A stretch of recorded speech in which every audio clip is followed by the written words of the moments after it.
A gente viu o treino livre 2, mas será mesmo que a Red Bull não tem chance nenhuma contra a Ferrari nesse fim de semana do GP da França de Fórmula 1? Vamos saber tudo sobre isso agora, na Hora do Piloto!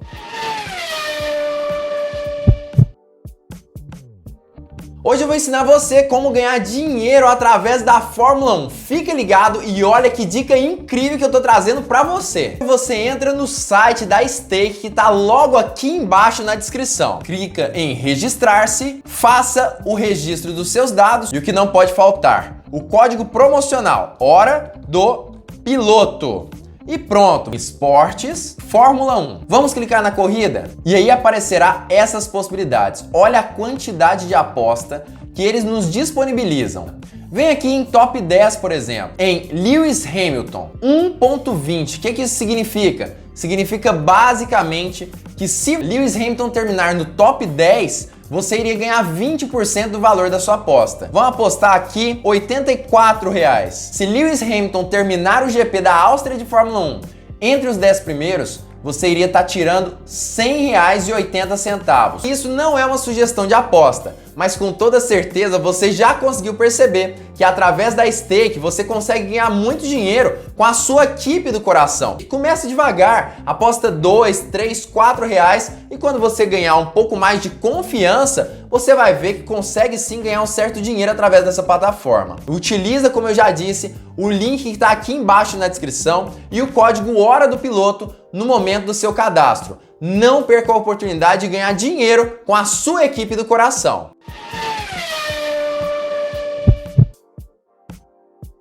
Fala, piloto! Eu sou o Lucas Camargo, piloto de corrida há 10 anos e esses 2 primeiros treinos livres foram completamente otimistas, ou melhor dizendo, trouxeram uma grande esperança para quem realmente torce ali para a equipe Ferrari na Fórmula 1. A gente pôde perceber que principalmente a equipe italiana teve condições claras de bater a Red Bull nesse circuito de Le Castello nesse momento, principalmente nesses treinos livres especificamente, conseguindo colocar com Carlos Sainz mais de meio segundo à frente de Max Verstappen da equipe rival. Os problemas da Red Bull são inúmeros e claro que nós vamos falar sobre eles nesse vídeo especificamente e também trazer o porquê a Ferrari realmente deve estar ali na pole position ou não para esse GP. Vamos trazer todos os pontos, a analisar de uma forma mais profunda, mas antes eu queria convidá-lo a deixar o like aqui embaixo. O seu gostei ajuda muito esse canal e mostra para o algoritmo do YouTube que esse vídeo é relevante. Além disso, se inscreva no canal, ative o sininho e, claro, compartilhe com todos os seus amigos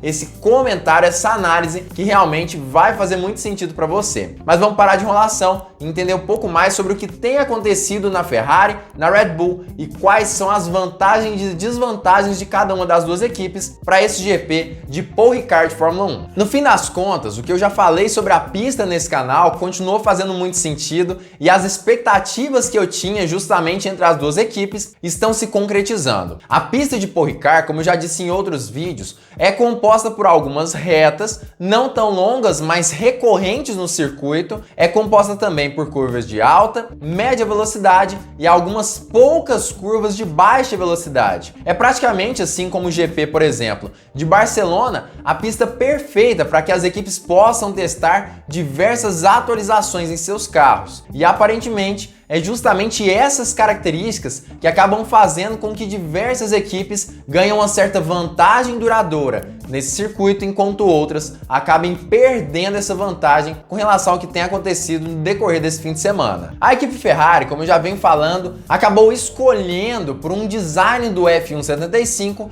ligado principalmente a realmente um conceito de alta pressão aerodinâmica. É claro que nessa altura do campeonato, nesse momento especificamente, esse conceito do F175 acabou caindo, entre aspas, por terra. Por que isso tudo? Simplesmente porque eles decidiram fazer algumas alterações, principalmente na asa traseira, alterações essas que simplificaram essa parte do carro e, consequentemente, acabaram fazendo com que ela gerasse menos pressão aerodinâmica, mas também muito menos arrasto, o que acabou fazendo com que a Ferrari tivesse a oportunidade de ter uma velocidade final nas retas muito maior do que ela tinha no início desse ano de 2022. E justamente por conta disso, mesmo nas partes de alta do circuito de Paul Ricard, car, ela vem tendo algum tipo de vantagem que consegue colocá-la na cola do RB18. Mas é claro que nas partes sinuosas do circuito, a Ferrari, que como eu já disse, tem esse conceito de alta pressão aerodinâmica, obviamente tem conseguido sim ter uma certa vantagem interessante sobre o RB18. Aparentemente esse é o grande trunfo da Ferrari nesse momento. E é justamente por isso que nessas partes ali do circuito, ela consegue ter uma vantagem acima de meio segundo em cima da equipe Red Bull. Outra questão que ainda é sim, de certa forma, uma incógnita dentro da equipe Ferrari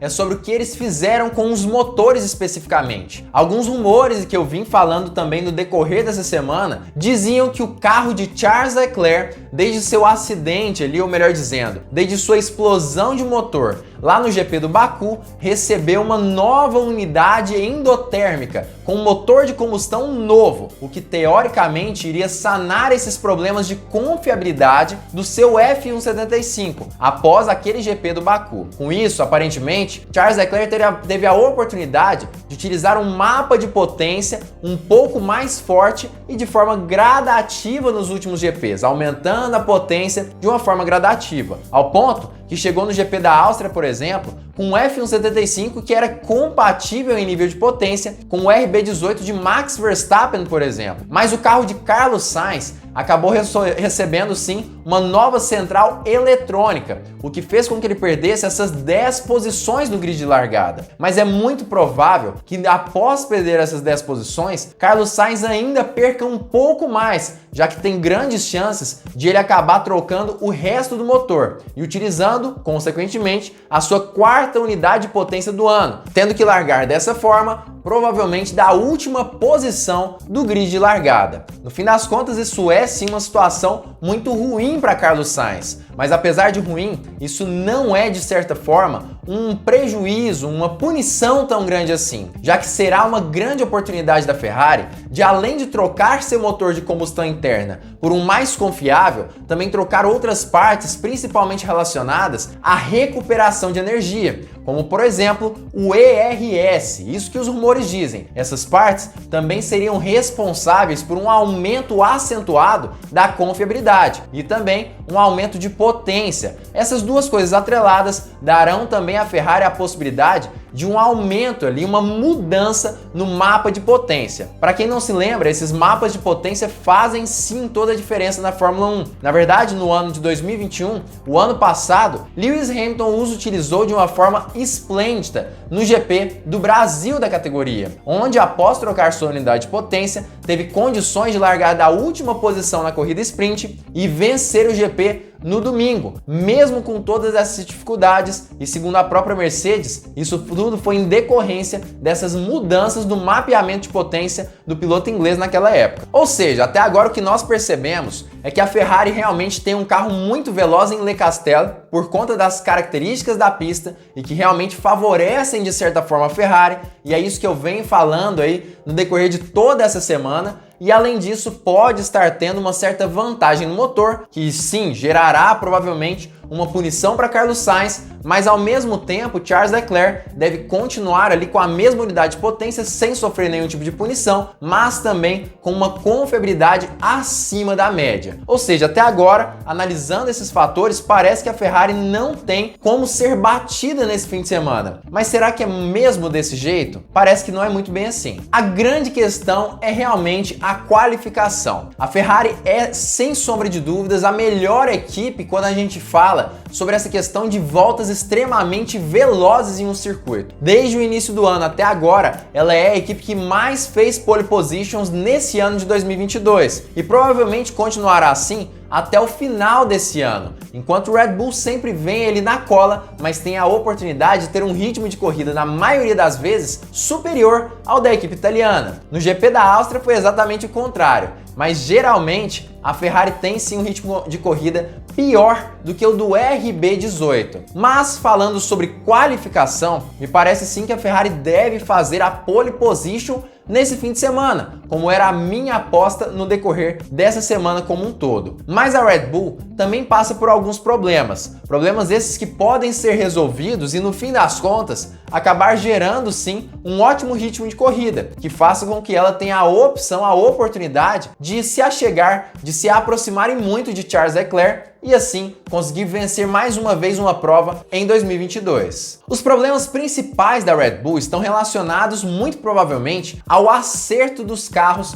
tanto do RB18 de Max Verstappen quanto de Sérgio Pérez. Verstappen claramente durante esses 2 treinos livres estava brigando e muito com seu carro. Isso porque o carro estava saindo de frente. Para quem não sabe, o piloto holandês tem muita facilidade em lidar com carros que saem mais de traseira e que tem uma frente muito fincada no chão. É exatamente assim que a gente fala no meio automobilístico. Uma frente fincada, que parece fazer inclusive que a traseira flutue muitas vezes. Nesse caso, o RB18 tem uma frente flutuante, ou seja, uma traseira que fica no chão, enquanto a frente fica boba, vamos dizer assim. Dessa forma, principalmente em saídas de curva, Verstappen precisa esperar o carro apontar para só aí começar a dar aceleração. Segundo aí as teorias, ou melhor dizendo, segundo os rumores que nós vemos no paddock, esse estilo de pilotagem não agrada Verstappen, o que já atrapalha e muito o piloto holandês. E até aí, de certa forma, parece que tudo já foi perdido nesse GP da França de Fórmula 1. Mas não é bem assim. Na verdade, esses acertos dos carros, seja RB18, F175, W3 ou qualquer outro carro do grid da Fórmula 1, são situações que precisam ser revistas pelas equipes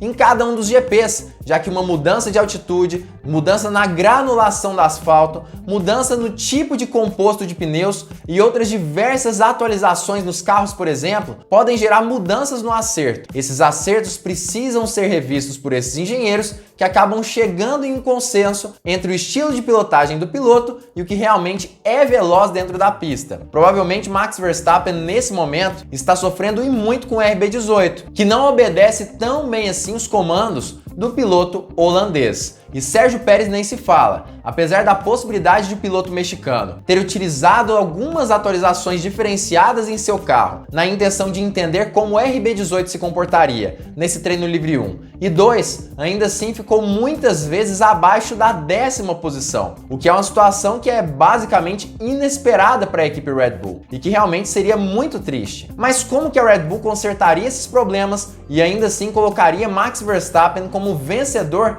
nesse fim de semana? Na verdade, como eu já disse, os ajustes precisarão ser revistos, mas essa situação já deve acontecer de hoje para amanhã, quando os engenheiros estudarem mais a fundo a parte de telemetria dos 2 RB18. Com isso, os ajustes devem ser feitos já para o treino livre 3, que seria basicamente um momento perfeito para que os pilotos e os mecânicos e engenheiros, é claro, entendessem exatamente se o que eles fizeram surtiu ou não efeito. É basicamente a situação perfeita para Max Verstappen, que pode chegar no treino livre 3 de amanhã já com um carro muito mais na mão e, consequentemente, ter realmente a oportunidade de ser muito mais veloz na qualificação. Agora, se Verstappen vai ou não fazer a pole, não é nesse momento que eu vou falar do vídeo, mas com certeza, se ele conseguir ajustar um pouco melhor seu carro, ele sim terá condições de ter um ritmo de corrida aparentemente melhor do que o da Ferrari, que já nesse treino livre 2, aparentemente já sofria bastante com a degradação dos pneus,